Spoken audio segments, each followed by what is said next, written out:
Good evening, everyone. My name is Troy Riddell. I'm a faculty member in the Department of Political Science. I also contribute to our undergraduate and graduate programs in criminology and criminal justice policy. These programs are jointly operated by the Departments of Sociology and Anthropology and Political Science, and they're part of the College of Social and Applied Human Sciences.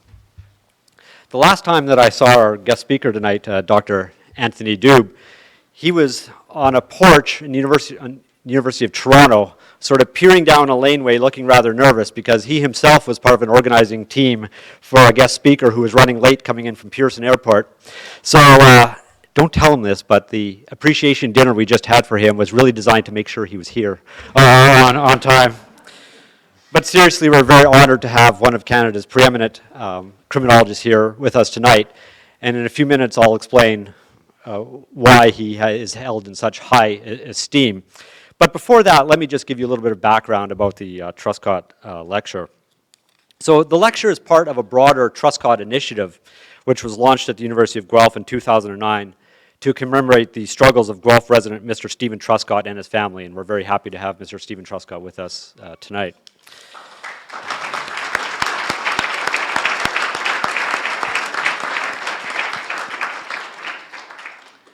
So the Truscott Initiative aims to improve our understanding of Canada's complex criminal justice system and to highlight how criminal justice intersects with other important social policy areas and broader conceptions of justice. This lecture series is a really important and integral part of the broader Truscott Initiative. A speaker series represents a tremendous opportunity to bring together students, faculty, practitioners, and interested members of the public and hear talks from prominent individuals in the field. Our hope is that this lecture series will not only make for more informed debate, but for more informed action as well. The ordeal of Mr. Truscott shows us that we need to take action to address problems in the criminal justice field. And if we don't, that can cause tremendous damage to individuals, families, and communities. And we are very grateful for the Truscott family to be funding this initiative. And again, Mr. Truscott is here, and we want to thank him, and we also want to thank the D.H. Gordon Foundation for contributing funds to this lecture series as well, so thank you.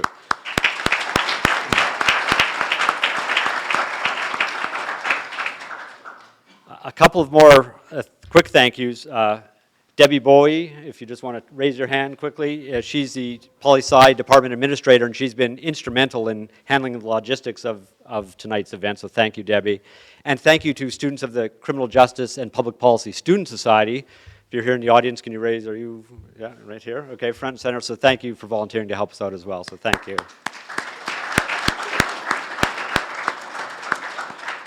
So if the Truscott Lecture Series is designed to help us better understand criminology and criminal justice on an intellectual level, but also to suggest real solutions to problems in criminal justice, it'd really be difficult to think of an individual better suited to give such a talk than Professor Tony Dube, who is now Professor Emeritus at the University of Toronto Centre for Criminology and Socio-Legal Studies. Professor Dube is one of Canada's top-cited scholars, both domestically and internationally.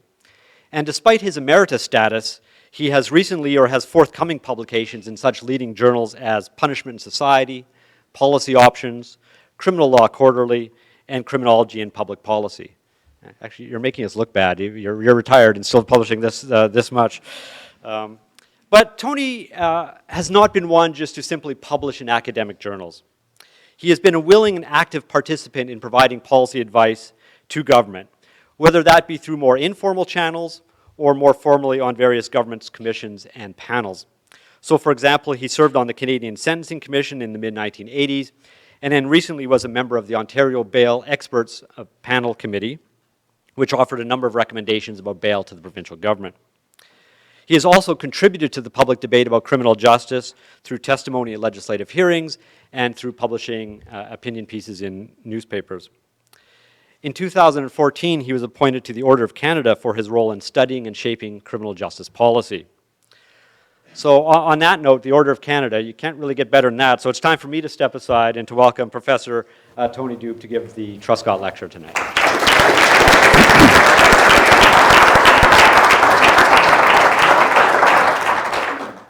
Thank you very much. I'm honored to be here and particularly pleased to be here to talk at this series of lectures. Excuse me. What I'm going to be talking about is consistent with what Troy just talked about, which is really trying to learn from our history, to try to learn something about the way in which we are and may be in the future from the way in which we have been in the past. I think to understand our history, what I'm going to want to do is to try to explain that we've never really been content with the way we are and with the way our criminal justice system has worked. But for most of our history, we've struggled with the contradictions inherent in the criminal justice system, but we've always acknowledged that they exist. And I think that what I'm going to be trying to suggest to you is that understanding the criminal justice system is really a matter in Canada of understanding values. And values mean inherently that there are no simple answers, largely because the questions, in a sense, raise different kinds of values, which sometimes are inherently in contradiction to each other. In doing that, what I want to propose to you is that the last 10 years have been really a break from our past, and that they've been not a simple break, but a very dramatic break, and that we should learn from that and understand where we are when we are thinking about going forward. And I think that the 10 years of the past 10 years will tell us something about how we might return to what we were before, but also return to something which will learn from our most recent history. My starting point is a very traditional one in terms of understanding what I'll call generally sort of crime or criminal justice policy. And that is that the starting point is that crime and imprisonment or crime and punishment more generally are pretty independent of each other. That the idea that we've been told for the last 10 years that they're inherently linked and that one causes the other is simplistic and probably not very helpful. In particular, the idea that more punishment will reduce crime is something that is questioned by an enormous amount of research, which I won't be talking about. But that another issue which I think we've been told about in the last 10 years, but in our past, as you'll see, has not been part of our history, is the idea that, or I think what I'm going to be suggesting is that the idea that fairness and respect for victims and fair treatment of accused people are somehow a zero sum is really not part of our history. It's part of our recent history, but it's not part of our long-term history. And that we should be thinking about the criminal justice system, realizing that treating people fairly, whether they be victims or accused or anybody member of society, is a value that is something we should value, and that we don't have to take away from one in order to be fair to another. But that the problem of responding appropriately to crime is itself a huge challenge, and that we can't minimize the importance of that huge challenge. So if I were to characterize Canada's past before the Harper decade, what I would suggest, and I'm going to try to give you a little bit of evidence about this, is that there was really a broad consensus that conservatives and liberals, or at different periods of time, used different language to describe what was happening and what should happen, but largely there was consensus. If you look across policies, you would be hard-pressed to identify which policies were associated with conservatives and which policies were associated with liberals. There have been, what we've done in the past, obviously we deal with sometimes with small issues, but we've also tended to look broadly at big criminal justice problems. We never really solve them. We look at them, we study them, we change some things, but we've tended to look at things.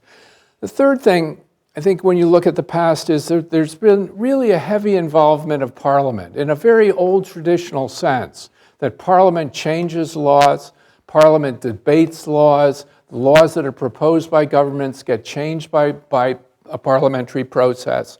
And it's not just the Prime Minister's office or the government in power, but that there's been a consultative process that's much broader than the government or the Prime Minister's office in particular.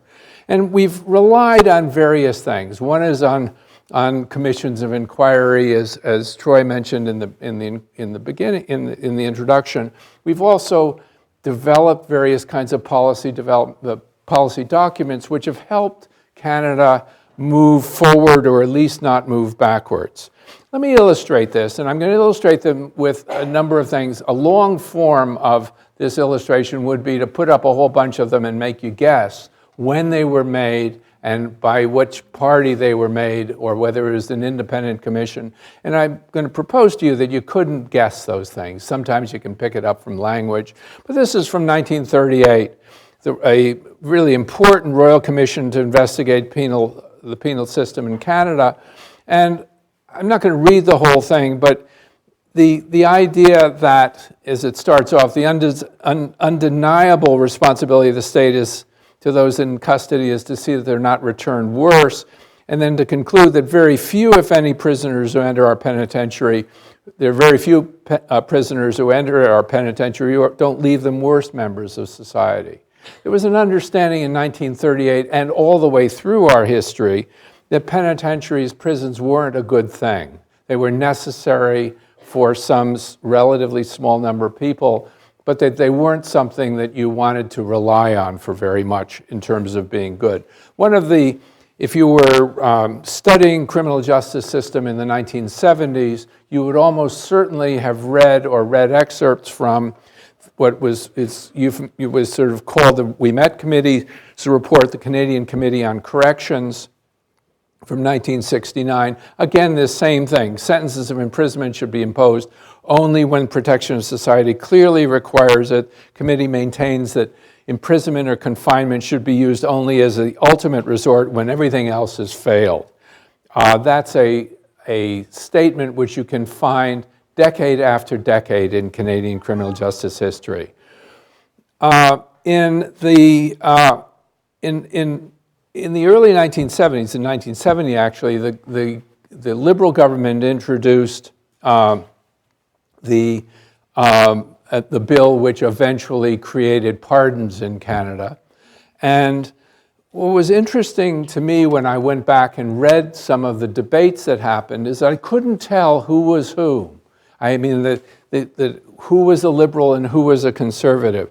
This is from the Solicitor General, and he said the consequences of having a conviction can work injustices as well as leave a stigma on the character of a person.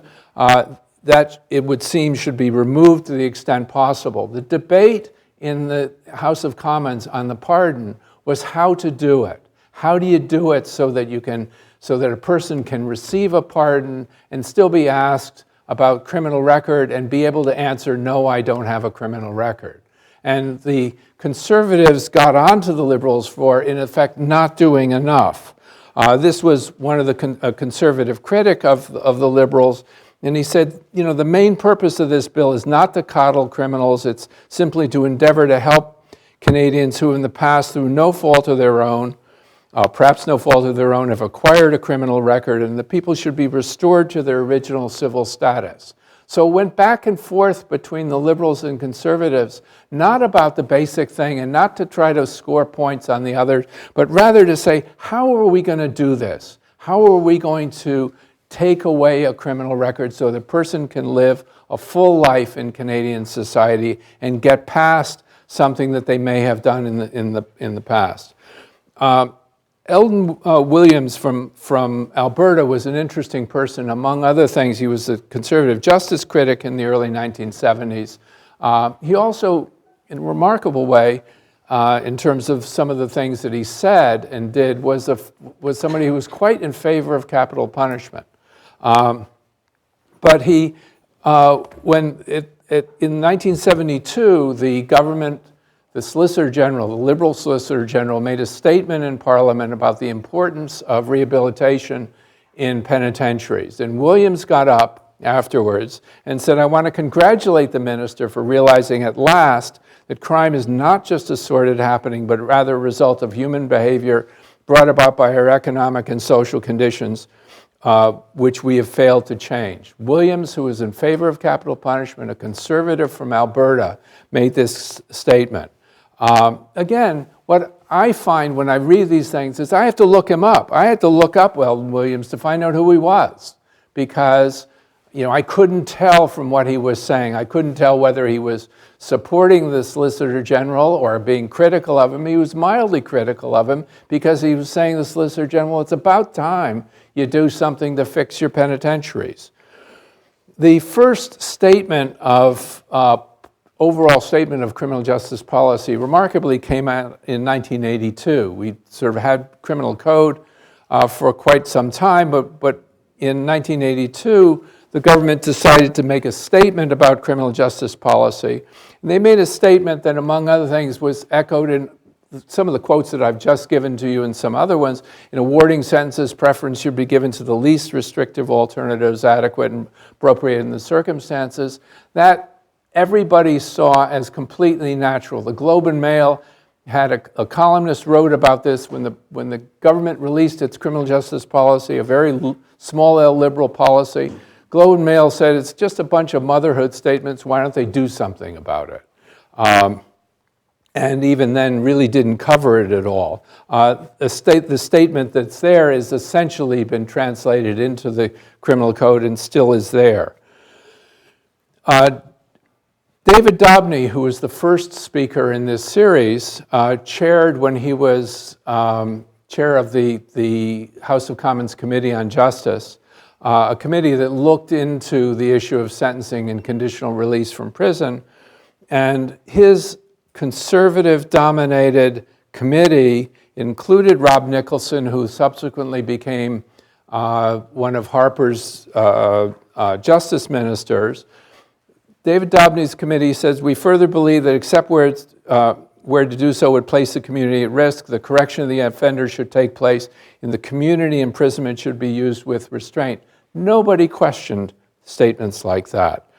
Kim Campbell, in a policy statement in 1990, made a very similar thing. The interesting thing about this policy statement, it's a kind of white paper from the Justice Minister and the Solicitor General, both obviously conservatives in 1990, and they referred back in favorable terms to the 1982 Liberal document. They said this is consistent with the Liberal document, and again, it wasn't controversial. Imprisonment is generally viewed as of limited use. The Justice Committee had a subcommittee that looked into crime prevention and talked about the overuse of imprisonment using something which was part of the language around that time, that if the United States affords a glaring example of the limited impact that criminal justice responses may have on crime. That had some very, very conservative members of Parliament who were on this committee. Nobody disputed these kinds of conclusions. This is from Kim Campbell's party platform in 1993. Again, I won't read it. It starts off by talking about people being shocked and resent the fear that they walking around their streets at night, and they wonder if the justice system cares more about the rights of accused and rights of victims. When I started reading that, I thought, okay, here's the exception. And then what do they come up with? She comes up with the idea that if we don't get to the root causes of crime, we cannot make our streets and communities safe. True safety and security are based on caring homes, good schools, and so on. The answer does not lie in building more prisons or getting more police, and so on. This is just the refrain decade after decade after decade. So when Alan Rock becomes Justice Minister in the mid-1990s, he says in the final analysis, crime prevention has to do with other people, not him. He's Justice Minister. He has no problem in saying this, no problem in publishing a paper which said this. And he says it's easy to bring a crowd to its feet by demanding harsh retribution, but that's not the way to go. The way to go is to look to our society to deal with this thing. Well, the way in which, when I've talked to people who were dealing with policy matters during this period of time, up until 2006, the way in which they talked about it was that it was hard work, thoughtful work, and not as much was ever being done as they would hope. But what they had was a series of files that in effect were always open. So somebody was in charge of sentencing, somebody else was in charge of some other issue. And these things would be open, they would be trying to identify what the problems, and they had consultations with, when they would get a new minister or change in government, they would have consultation with their political bosses, and there'd be negotiation on what the policies should be and what was really a pressing matter. The civil servants never got their own way, probably, or certainly seldom got their complete way, but they would discuss things. They would discuss what was necessary. There were commissions that would look at these, at broader issues. The commission sometimes looked at very specific issues. Some of the broader ones, like the We Met Committee, it was the Canadian Committee on Corrections, but it looked at essentially the whole criminal justice system. There are parliamentary committees, both Senate committees and House of Commons committees, looked at things broadly. They would take an issue. David Dobney's committee in 1988 looked at sentencing and conditional release. He may have told you this 2 years ago when he was here, but the first thing he did was he took his committee for a tour of penitentiaries. He wanted them to know what they were talking about, to know what they looked like, to talk to people, and then he sat down for most of a better part of a year to try to figure out what kinds of recommendations to make to the government. So Parliament itself, through its committees, was always involved in these things. This is just a partial list of these committees from 1956 onwards. There are a whole bunch of them. Some of them came out with lots of reports, some of them came out with single reports. But the idea was, you got to study it, you got to learn it, you got to understand it. So were these successful? Depends what you call with success. I mean, I think those of us who lived through part of this era always felt that they were unsuccessful. The Law Reform Commission of Canada existed for about 20 years, a little over 20 years. And if you said, well, what from the Law Reform Commission of Canada really got implemented? You'd be hard-pressed to say, well, here's a report and here's the legislation that flowed from it. But what you would see is that the ideas behind there really framed what was going on. The Canadian Sentencing Commission was the same kind of thing. The Canadian Sentencing Commission, that Troy mentioned in the introduction, recommended that there be guidelines, recommended there be restraint on imprisonment, recommended that sentences, the meaning of a sentence change so that you restrict the actual sentence, but then make sure that everybody gets a decent amount of time in conditional release by getting rid of discretionary parole and having a real period of time where people are gradually released back into the community. That never happened. But what it did was it reiterated for everybody what sentencing should be looking at. Dobney's committee again. Dobney's committee reported in the fall of 1988. There was an election. Dobney himself wasn't reelected, but then in 1990, there was sentencing and conditional release legislation which was being discussed. The sentencing legislation didn't get introduced until the Liberals regained power in 1993, and it became law in 1996. The Corrections and Conditional Release Act sort of made its way through and eventually became law. All these things, the effects are really diffuse. The House of Commons Committee on Crime Prevention really was an example of reminding people where the action was in crime prevention. Youth justice, we debated youth justice on and off from about 1965, when one of these reports first came out, until 2003, when the Youth Criminal Justice Act came in. We haven't talked about it very much since 2003, but there was report after report on youth justice. We went through 3 bills during that period of time, the original Juvenile Delinquents Act, Young Offenders Act, and so on. And we learned from each of these inquiries, I think, about what it is we should be doing. Well, when you look at, in a sense, the results of all of this, this is a picture of Canadian imprisonment for a period of from about 1950 till 2013, the most recent data that I could find. And what you see is obviously variation. But if you look at these figures carefully, the variation in Canada is from about 82 prisoners on an average night in Canadian adult prisons per 100,000 in the general population, up to about 116 per 100,000.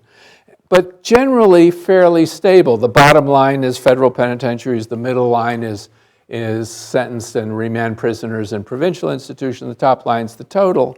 And you see sort of general stability. There's some data which are of unknown value, which go back even further. And what's interesting about Canadian imprisonment rates is it is enormously stable, not just for these 60 or so years, but probably before that as well. If you want to put that in context, there's the picture. Canada's the bottom line in that picture. And the top line is the United States imprisonment rate. For the first few years, it's estimated because the jail data weren't very good and their prison system is somewhat separate. But what you see is, the American imprisonment rate used to be about 50% higher than the Canadian imprisonment rate. It probably was that way for quite some period of time, until the mid-1970s when American imprisonment rate took off, until about 2009 when it started to level off or go down a little bit. But when you look at those figures, what you see is that the American imprisonment rate per 100,000 in the general population is about 6.5 to 7 times that of the Canadian imprisonment rate. If you look at crime trends, and I'm only showing you here homicide trends because at least you have the same numbers, the American homicide rate is about 3.5 times the Canadian rate, but the pattern, so the American homicide rate is on the right, the Canadian homicide rate, the scale is on the left, so that I've superimposed those on each other and in order to demonstrate not the overall rates, but that the pattern of imprisonment rates is pretty much the same. It's very similar across time. Now, I want to go back, and I want to sort of tell you give you an example of how Canada approached the issue of imprisonment rate. That's the picture you just saw a minute ago. And the arrows are from the mid-1970s to the mid-1990s. Now, if you just took that period of time, what you'd say is, and what people were saying in the mid-1970s to the mid-1990s, certainly in the mid-1980s when the Canadian Sentencing Commission existed, you'd say, we have an imprisonment problem. It's not going up every single year, but it's going up a lot over a long period of time. So you take that period of time, it's going from 82 to about 116. In percentage terms, that's a huge increase from 82 to 116. I mean, it's a big increase in imprisonment rate. And policy people at both the federal and the provincial territorial levels were very worried about what was going on, partly because of what they knew was going on in the United States. I mean, the increase in Canada was tiny compared to what was going on in the United States. I mean, in that 20-year period in Canada, it went up, about 35 or something per 100,000. There were years when in the United States it would go up 20 to 25 people per 100,000 more than the previous year. So the rate of increase wasn't, but the people were very concerned. So what did Canada do about it? It set up a federal provincial territorial committee on corrections population growth. Now, this was a civil servant committee set up presumably with the blessings of the ministers involved.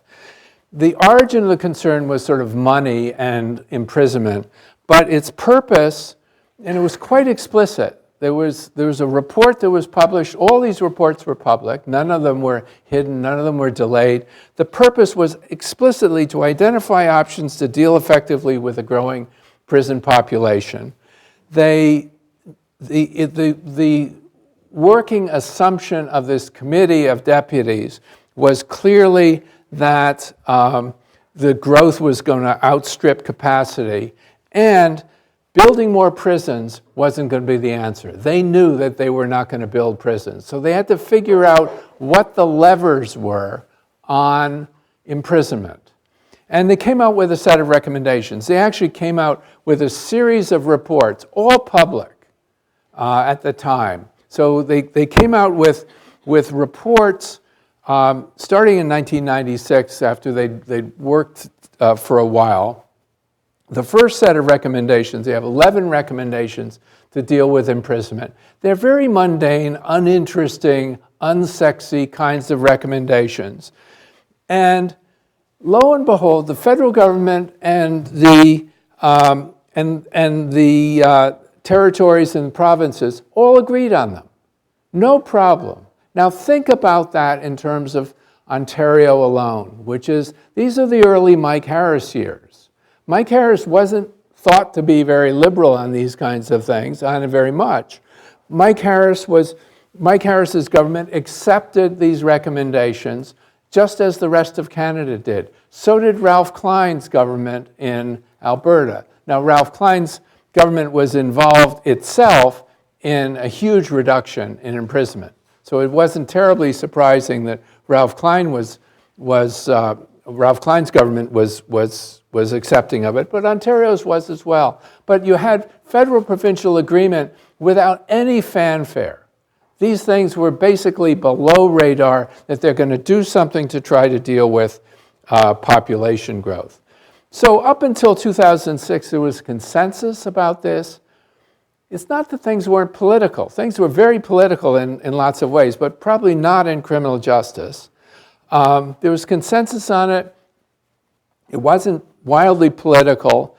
There was understanding that we had to deal with that these were complex issues where you're weighing values. And there was an understanding that you're not going to punish your way away from crime. So across governments, across ministers, across ministries, across levels of government, there was an enormous amount of consensus about this. Okay, 2006, things changed. And this just to give you a picture of how things changed. This is a description of the number of bills that were introduced during the Harper decade. And I should preface it by saying, defining what is a criminal law bill or a crime bill and defining what is a sentencing bill in particular is a little problematic. You can tell when they've passed. That's about the only unproblematic thing about them.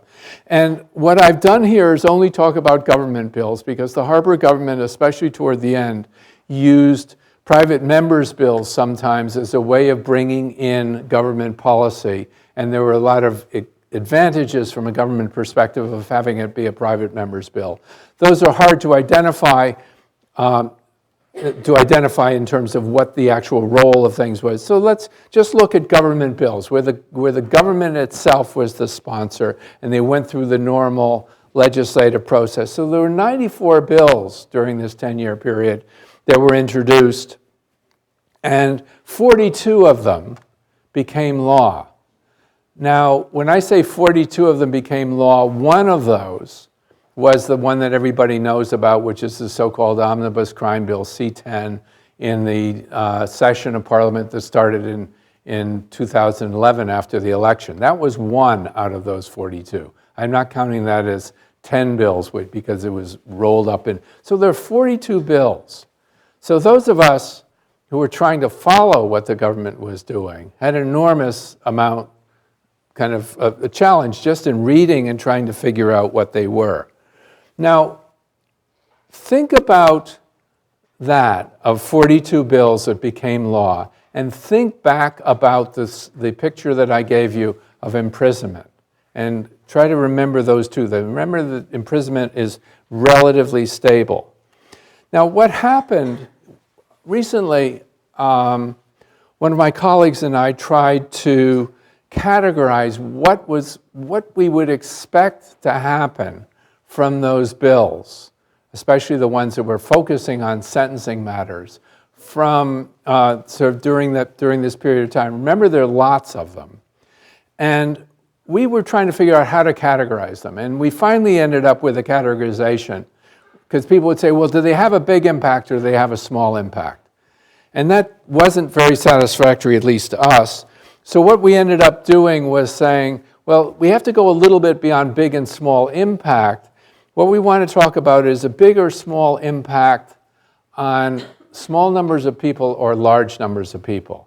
So you can have a big impact on a small number of people. Let me just give you an example of one of those. The abolition of the faint hope clause is the best example. There are about 5 people a year who get out of Canada's penitentiaries early because they've gone before a jury and a jury has reduced their period of parole ineligibility. About 5 people a year. Well, that's not a lot, but it can make a huge difference in terms of years. It can be a large number of years for a small number of people. To say that it's a small impact is a little bit demeaning of their lives. So as I said, they're bills that have a large impact on a small number of people. There are a very small number of bills, which is, I think, the more important point that I want to make here. There are a very small number of bills that have a large impact on many people. Now that's curious. And the accelerated parole review, where a group of people, as it turned out, do not get out at their first possible opportunity on parole because of the change in law. That was one of them, that there were hundreds of people who were spending more time in penitentiary as a result of that one law. Until the Supreme Court of Canada changed the law, or reinterpreted the law, the amount of credit that the bill that changed the amount of credit that people get for time that they spend in pre-sentence custody was another one that had a big impact, or that could have had a big impact on large numbers of people. And one that still is having a big impact on a large number of people are the changes that were made to the pardons, to the Criminal Records Act, the pardons legislation in Canada.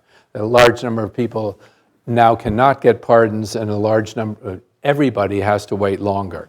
So that there are some bills that had a large effect on many people, but there are very few of them. And that, in a sense, is a puzzle. Well, the way in which people talked about it, though, is a little bit different. In October, so about 15 or 16 months ago, October 2014, Harper made this statement that, we said, do the crime, do the time. We've said that through numerous pieces of legislation, and finally on our watch, the crime rate is finally moving in the right direction. The crime rate is moving down in this country. He said this to a conservative gathering in Sault Ste. Marie in October 2014. And that seemed a sort of peculiar thing for Harper to be saying, in part because the Harper government was ambivalent as to whether they wanted crime to be going up or crime to be going down. The famous one that some of you may remember was Stockwell Day's statement in 2010 that when Statistics Canada released its annual crime statistics, and it showed that crime was going down, Stockwell Day said, well, actually crime is really going up because we have all of these unreported crimes. He didn't talk about the fact that there was a sort of constant estimate, or the estimate was it was fairly constant on the number of unreported crimes. And he wanted crime to go up because they were in the process of announcing a large number of new prison cells, and they sort of were justifying their crime agenda by crime going up. So he said, we need these prison cells for all these people who are going to be convicted of unreported crimes, which I still have some problem understanding the logic of that one.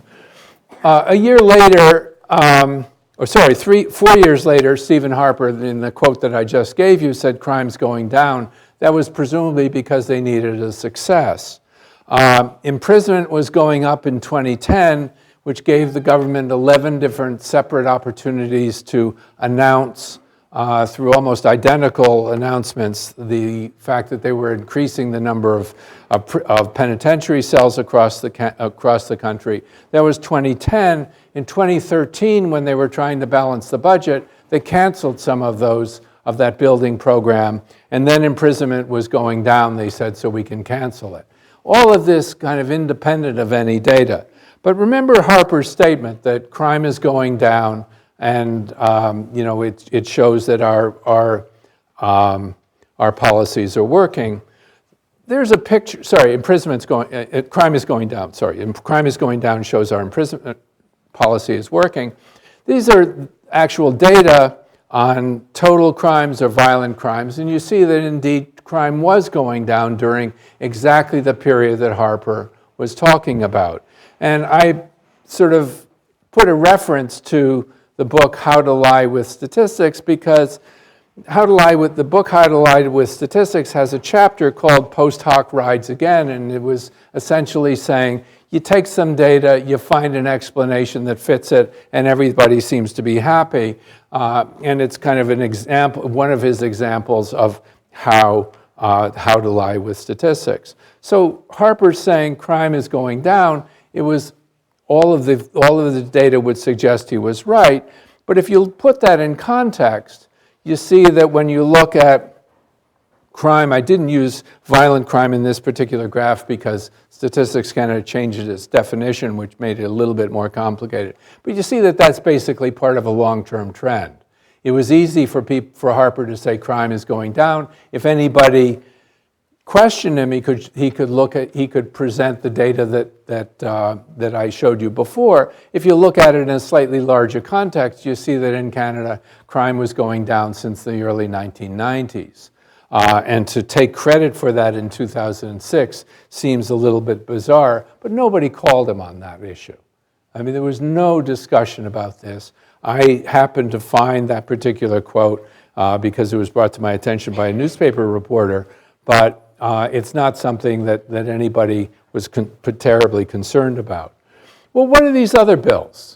You know, I said there were 40-something bills that they passed. What do these bills look like? Well, I'm a senior, so I'm concerned about seniors, and they have a Protecting Canada Seniors Act. I thought that's pretty good. The whole bill is above that line of asterisks. That's the total bill. It's 20-something words, 24 words or something like that. And that quote that I have is now listed as one of the aggravating factors in sentencing. That's the whole bill. They added that. And you say, this is supposed to protect me as a senior. I'm supposed to be protected by this. And evidence that the offense had a significant impact on the victim, considering a whole bunch of things, is listed as an aggravating factor. Like, you didn't need to tell judges this. Judges already knew this. The impact on the victim is one of the things that obviously they're taking into account when they're trying to hand down proportionate sentencing. But what's the government say about that? Nobody reads the bill. There are only a few nutcases like me who are going to read this bill. And what's the government say? The legislation would further support the government's common front to combat elder abuse. What do those 20-something words have to do with elder abuse? Government's committed to ensuring the well-being of seniors. It ensures that perpetrators will be punished appropriately. You look at that and say, if you don't read the bill, that sounds pretty good. One of my other favorites is the Justice for Animals in Service Act, which is a bill that was introduced in 2014, became law in 2014, and it makes a new special law about willfully killing or maiming police or military animals. Well, we have existing laws about killing, injuring dogs, birds, cats, and other animals, and so on. So this was a special law having to do with police dogs, police horses, and so on. I couldn't figure out why you would do that. I mean, why put in another law which is completely redundant to the first until I ran across this, which was not on the Minister of Justice's website, but the announcement of the bill came from Harper himself, from the Prime Minister. It's such an important issue to have a redundant bill punishing people for killing and maiming police dogs that Harper himself felt it was important for him to make the announcement.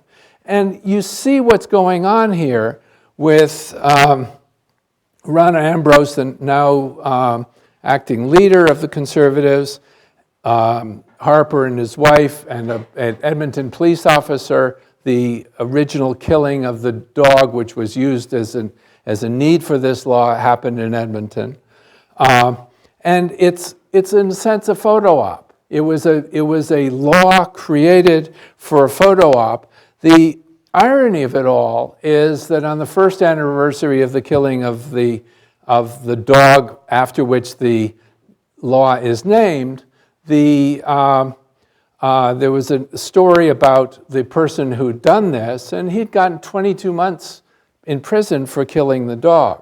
So it wasn't, and that was before the law changed, so it wasn't as if there was a need, it was just simply an opportunity. Another thing that was done, and it again is an enormous break from the way in which we've tried to do things in Canada, is a piecemeal approach. If you look at release from penitentiary, my own feeling is release from penitentiary is right now in need of attention. It's in need of careful attention, but what did we have from the government, from the previous government on this? We have 6 separate laws, 4 of which were made law and 2 of which were introduced and never became law to deal with that particular issue. We have a victim surcharge, for example, which puts a surcharge to pay for victim services on every accused person, makes it so that it's a mandatory surcharge. A judge cannot waive it if an accused cannot pay for it. The Minister of Justice at the time, Peter MacKay, said, well, people can't pay for it, too bad. They'll just have to sell a little bit of their property to pay for the victim surcharge. You wonder whether the man had ever been in court before, that he's saying that people are going to have to sell their property. Does he not know what most accused people in court actually look like? But my favorite bizarre one is the fact, and I ran across this because I was looking for something else and found this, and found that they had changed the section of a law of the criminal code of an offense that I didn't even know existed, which was bestiality in the presence of a child. I mean, who knew that this is a separate law? Okay, it's a separate law. It got put in at some point in time. It existed in 2000, before the Harper government took power in 2006. And what do? They changed the penalty structure 3 times to that particular section. What's going on? And what I think is going on is something quite independent of these specifics. Because if you ask yourself, was the goal of all of this the increase of imprisonment? I mean, this is a section of that graph that I showed you before. Imprisonment was going down until about 2003 or 4. It started going up. It's not huge. If the government really wanted to increase imprisonment, it would have done it. I mean, it goes from about 100 to about 114 per 100,000. That's kind of within the range of where it had been before. So my suggestion was it wasn't that they really believed that they wanted to increase imprisonment. I think that they didn't want it for a variety of different reasons. I don't actually think that they believed that increased imprisonment would actually solve the problem of crime. I don't believe that they were that ignorant of the evidence on this. So it was clearly something else. And clearly, one of the possibilities is that they wanted to kind of reflect popular views. They wanted to be popular with certain people. It also was one of their huge successes in showing activity. That 44 bills or whatever it was that they passed into law, and 90-something bills that they introduced, means that there was always these things. It's the introduction of a bill, by the way, that makes the publicity. So when Parliament passes it, nobody notices. But when you introduce a bill, there is publicity, there's a press release from the relevant department, there's a background paper, there's the bill, there's all that sort of stuff. So they could show that they were active. They could also repeat a message. And the message, I think, was an important one. The message was about values. It was about the poor, about those who offend, and that all of those, the discussion of old stock Canadians, for example, during the campaign, the last campaign, all of those things, it seems to me, were part of a way of talking about who the good people were and who the bad people were. And this made things very simple. Bad people were those people who were either accused of crimes or had been found guilty of crimes. And all of this showed them to be on a particular side. So Harper is quoted as saying, that in terms of understanding his early success, he said, the longer I'm prime minister, the longer I'm prime minister. And what he meant by that was the longer I'm prime minister, the more I'm able to move Canada toward my own values. And therefore, the more likely I am to be prime minister in the future. So what are we facing now? I think that the current situation is actually a very interesting one for criminal justice policy. The first important part, I think, which makes me optimistic about criminal justice, about a kind of reasonable approach to criminal justice policy, is that there's no evidence of an unusual crime problem. Governments don't do well in emergencies. And if there's a huge increase in something or another, there's always pressure on them to do something fast to solve the problem. We don't have that. The other thing is that incarceration rates aren't out of control. That means that, in a sense, they don't have to start thinking about building more penitentiaries in any kind of huge, fast way, and they don't have to worry that much about imprisonment. We've always worried about our imprisonment rate being too high. We should still continue, but it's not as if it's out of control. Also, from everything that I've seen in terms of research on values, there's little evidence of a major shift in values about the criminal justice system. So that in that sense, the Harper government was unsuccessful. But there's also more questioning, more public questioning, and there has been in the last couple of years, about the idea that we're going to solve a real crime problem through harsh penalties. The people aren't believing that as much as they used to, it seems. And if you look at some data, not completely, but some data, the number of people who are saying that they want sentences to be harsher seems to be at least leveling off or not increasing, or perhaps even decreasing. So what we're faced with, I think, though, are a number of very difficult issues. If you look at the difficult issues that are facing the government of the day, they are talking about already a number of very difficult issues. The missing and murdered Indigenous women issue has obviously been with us for quite some time because with the change in government, there was a change in heart of doing something. But what's the government's response? So far, it seems to be trying to figure out exactly what the terms of reference of any inquiry like this should be.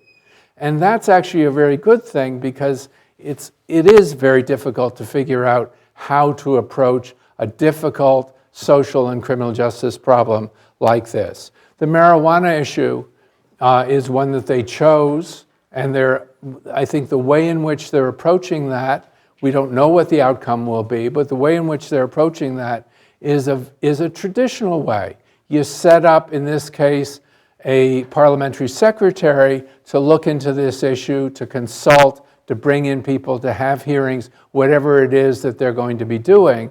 You don't preclude any particular solution, but you look at these solutions and you consider them. Pardons is something that there's been a mention of. There's no immediate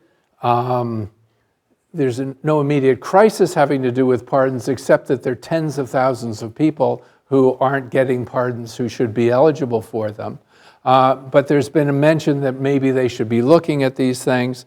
There has been a discussion about the possibility of a broad look at mandatory minimum sentences, to look to ways of dealing with that, because there are scores now of mandatory minimum sentences that didn't exist 10 years ago.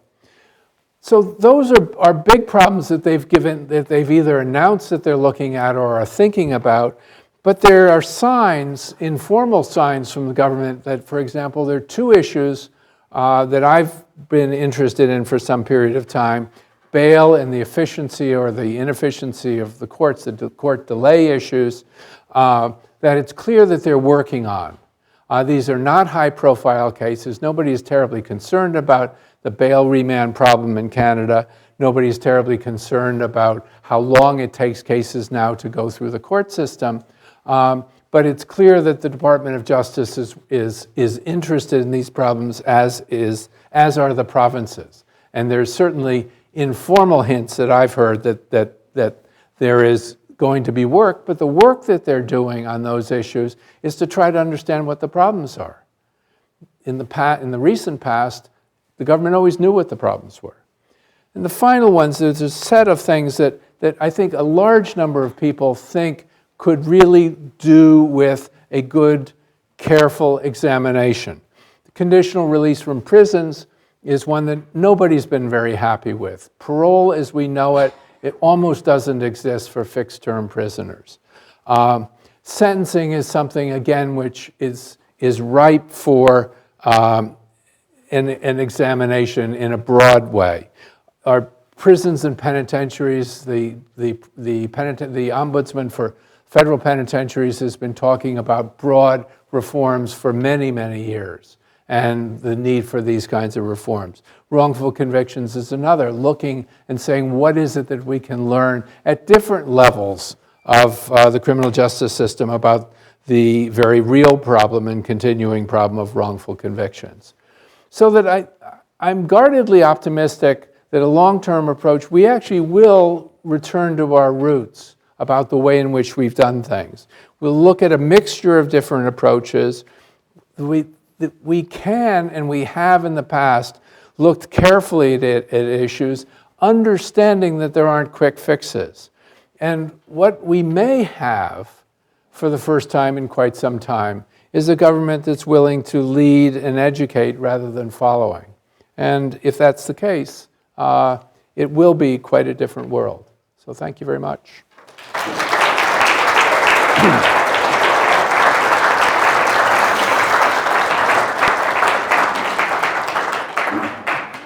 Thank you very much, Tony. Do you want me to take questions? Yeah, we now have time for some questions, and then we'll head over to the room right across the hall for a reception.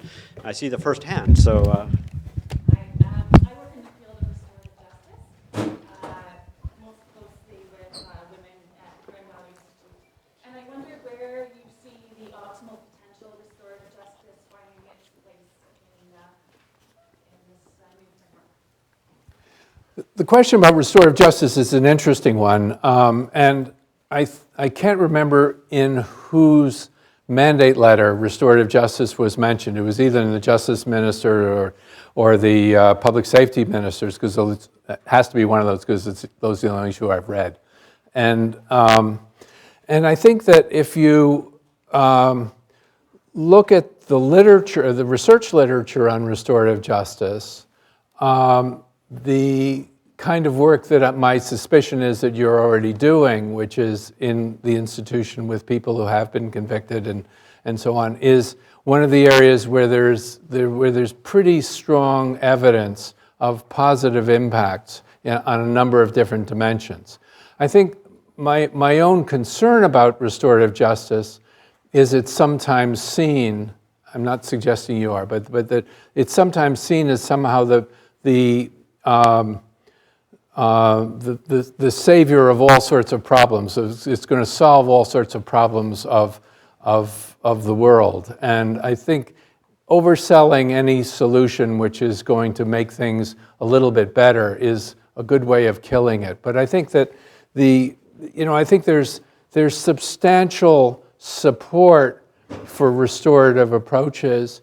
I don't think that this is coincidental to having a Minister of Justice who's from First Nations. So I think that again, the first speaker in this series, David Dobney, was very heavily involved in restorative justice matters, and I think that Canada's been cautious and supportive, and I think will be again. And I think looking at restorative approaches of saying, in the end, I mean, if you go back to many of these reports, in the end, people are going to be returning to their communities. Almost everybody who goes to prison returns to their communities. And it's everybody's responsibility to do something which makes that return easier.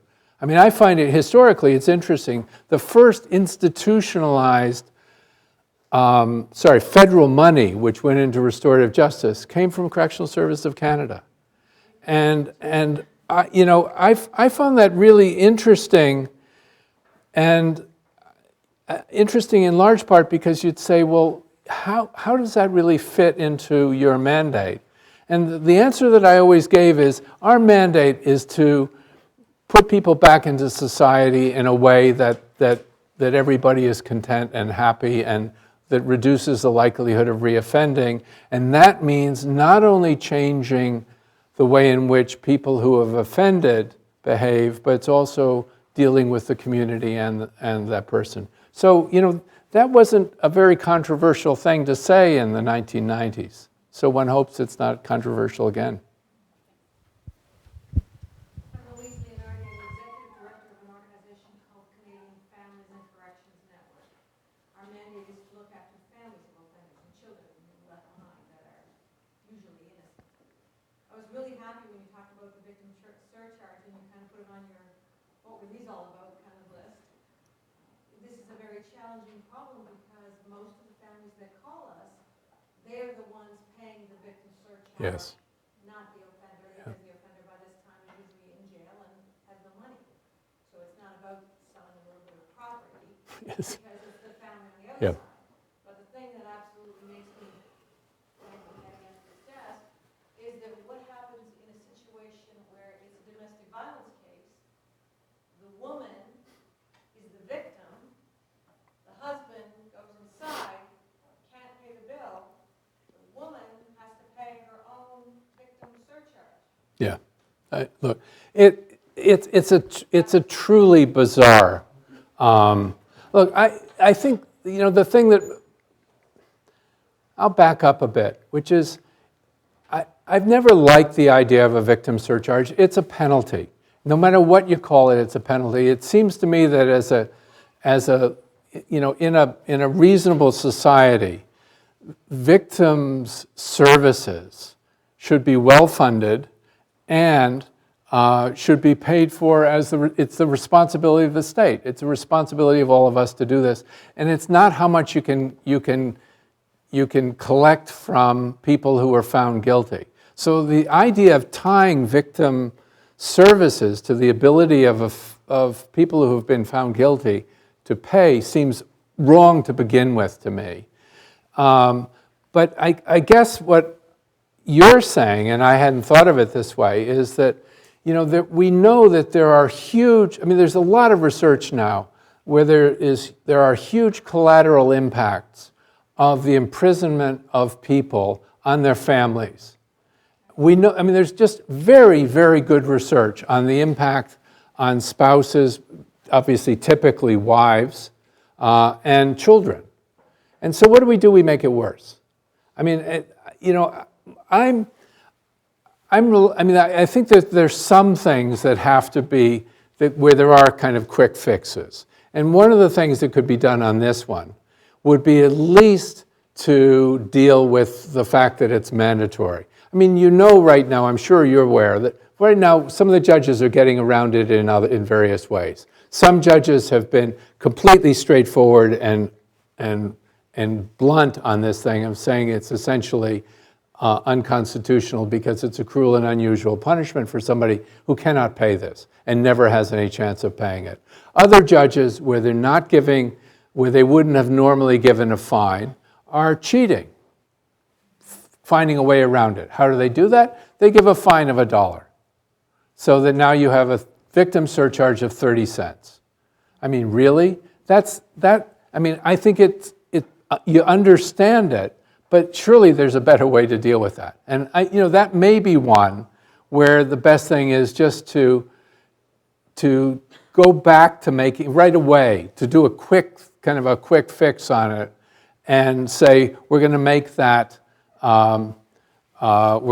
discretionary on the part of the judge. The reason I don't like that is I think that that's an issue that should be reopened.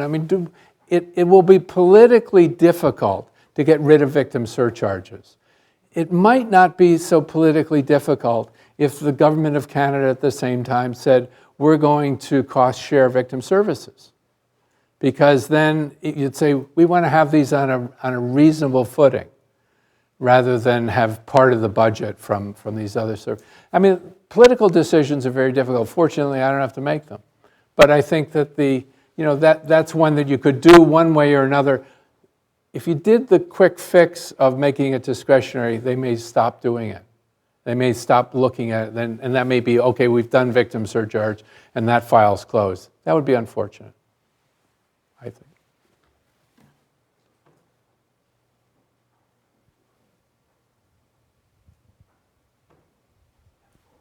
Sorry. Yeah. Edward Koenig from Political Science. I had a question about sort of the optimistic conclusion at the end.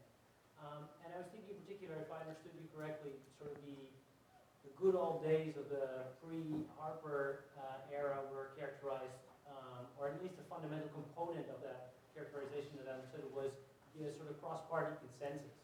So to what extent do you, I was just wondering if you're also saying that going forward, making this relatively optimistic prediction on the basis of what the Trudeau government seems to be doing also involves an expectation of more cross-party consensus as we go forward.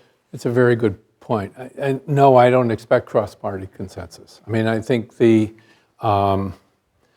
see little hints. You see the Conservatives now deciding that an inquiry into missing and murdered Aboriginal women is a good idea. I mean, that's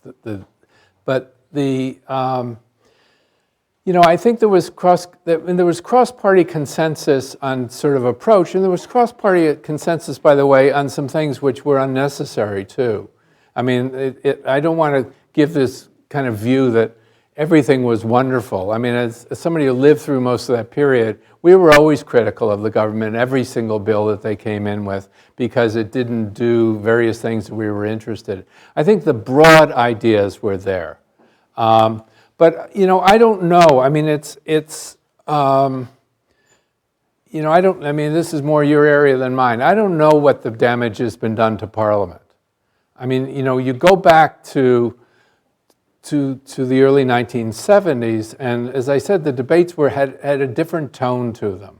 I mean, there were still some harsh things said, not nasty, harsh things said, but it wasn't the way it has been for the last 10 years.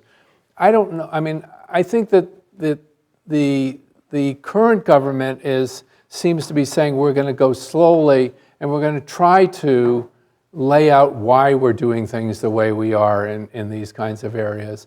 And if they do a good job of that, it's going to be really hard. I mean, I think that there will be debates about the detail, and there should be debates about the detail. I mean, you're never going to get consensus on sentencing, for example. But maybe we can have some consensus that it's a good idea when you're looking at prison sentences for there to be, a really supportive period of reintegration. So you establish that, and then you say, now how do we do it? Maybe we can do that in a reasonable way. The mandatory minimums, some people are going to want mandatory minimums, but if you said, well, what about an escape clause for mandatory minimums? Maybe there could be consensus on something like that. It wouldn't have been my choice, but if it's moving in the right direction, that's good enough for me. Yeah. Dave Snow, also political science. On your third to fourth last slide, the slide that essentially the question was sort of, why did they do it? Like, what was the Conservative Party's goal during the time they were in power? I wonder if another explanation might be, and this could be simplistic, we could disagree with it, we could say it's a bad reason, but just something that I thought was maybe missing from that slide was just the belief among party members, among the people who voted in support of these policies, that people who committed crimes X, Y, and Z weren't spending enough time in prison for those specific crimes.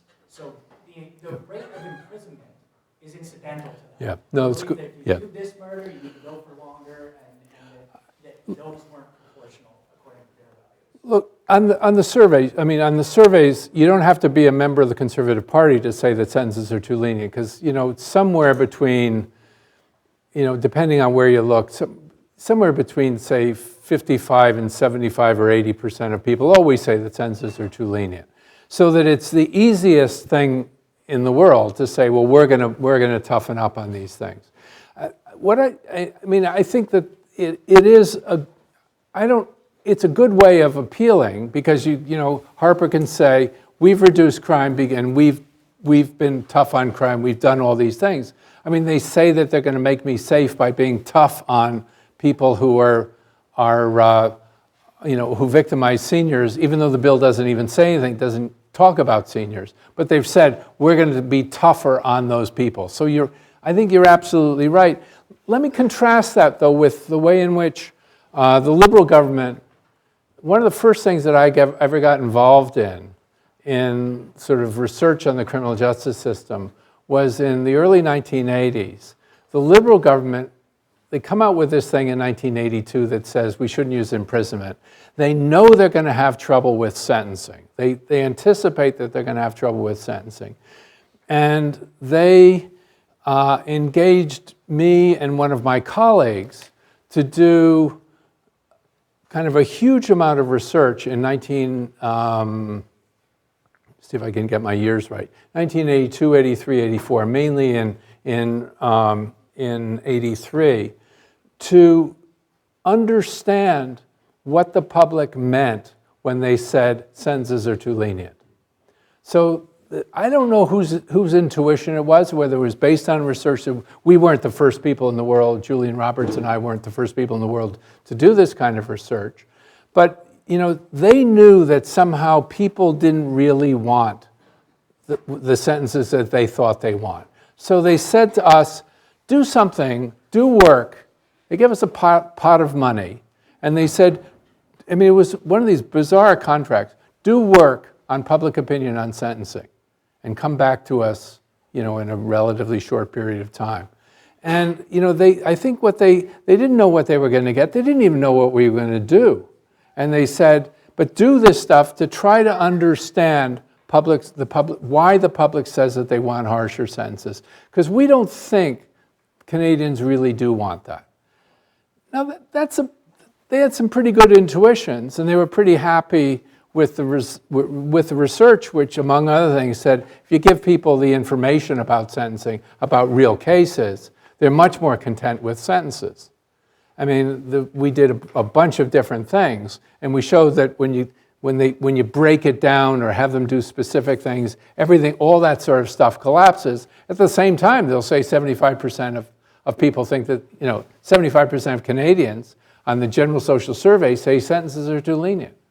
So we have that disconnect, and the government was aware of it and said, we want to understand that. And obviously what they're saying is, if it comes out right, we want to use it. So, I think it is a different approach. I don't think there was any interest in the last 10 years in understanding this. You could run, the Conservative government could just run with it rather than trying to understand it. In the early 80s, they said, we got to understand this because everybody, for 50 years, everybody's been saying the opposite. Why do ordinary Canadians say this? Any final question before we head to the reception?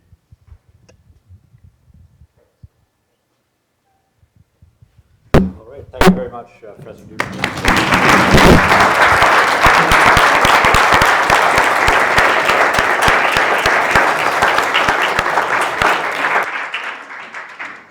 So if you'd like to join us, there is a reception just across the hallway. Thank you. I went a little too long.